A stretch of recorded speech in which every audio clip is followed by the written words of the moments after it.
The name of the game is Show and Tell. This is where I bring in objects each week and use them to give you a few developing thoughts I have on the 2016 NFL season. First up this week, a few things I'm going to bring in here. I got the old cup, I got a little bit of coffee. I'm going to sprinkle in some sugar. I'll throw that in there. We got some cream. We're going to toss this in here, mix it all up, and it's just coffee because you know what? The Jacksonville Jaguars got to wake up and smell the coffee and realize that Blake Bortles is not the quarterback of the future. They probably have a pretty good idea of that already.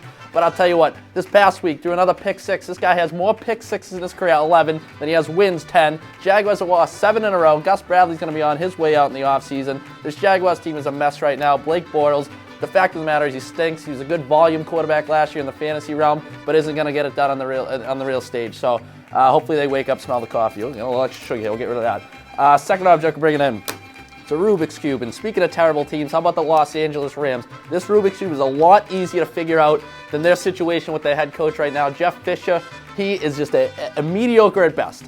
And the fact that I got to sit here week after week, last week, wall-to-wall coverage of Jeff Fisher versus Eric Dickerson. I'll tell you what, folks, I do not care. I'd rather watch the People's Court. I'd rather watch the English Premier League on a Tuesday afternoon. I don't need to hear this spat between Jeff Fisher and Eric Dickerson. Fisher's a bad coach. Rams aren't going anywhere until they get rid of him. Hopefully they get it together in the offseason, but they just gave him the extension. So who really knows what's going on there? They might as well stick to doing Rubik's Cubes.